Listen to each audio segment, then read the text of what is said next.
ఉన్నాం. ముఖ్యంగా law and order చాలా క్షీణించిపోయింది. ఈ లా అండ్ ఆర్డర్ విషయంలో చూస్తే సాక్షాత్తు గౌరవ ముఖ్యమంత్రి గారిని దాదాపు అకారణంగా అన్యాయంగా 53 రోజులు ఆయన్ని ఒక ఫాల్స్ కేసులు పెట్టి జైల్లో పెట్టారు.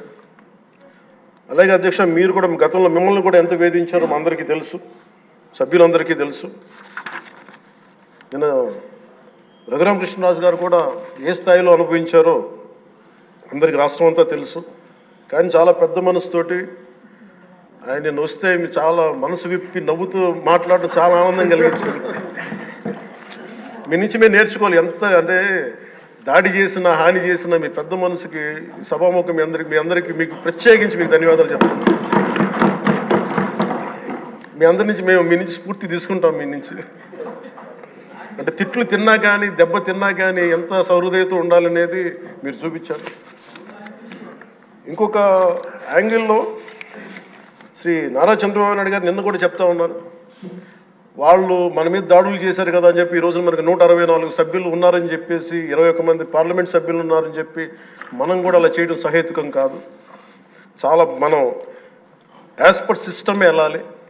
నిన్న కూడా చాలామంది సభ్యులు మా మీద దాడులు జరుగుతూ ఉన్నాయి, మా మీద బెదిరిస్తున్నారు, ఈ రోజుకి ఓడిపోయి కూడా ఇంకా మన కూటమి సభ్యులందరి మీద బెదిరిస్తున్నారు అని అంటే చంద్రబాబు నాయుడు గారు ఒకటే చెప్పాను, మనం అలాంటి వాటికి నేను విరుద్ధం.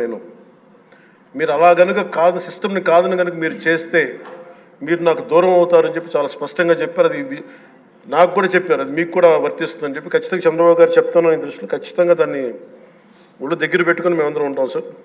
Will take your guidance very seriously and committedly sir.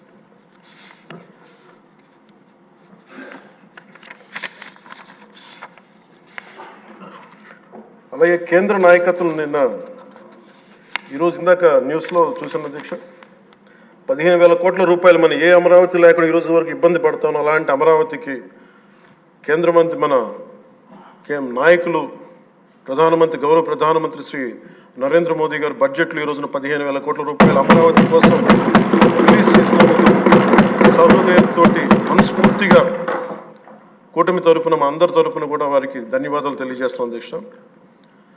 To Honorable Prime Minister Sri Narendra Modi ji, we are grateful to you, sir, for releasing the funds and will be eternally indebted to you, sir.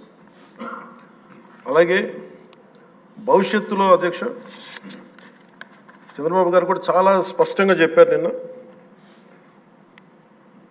ప్రభుత్వంలో భాగస్వామ్యంలో ఉన్న కార్యకర్తలు కానీ మా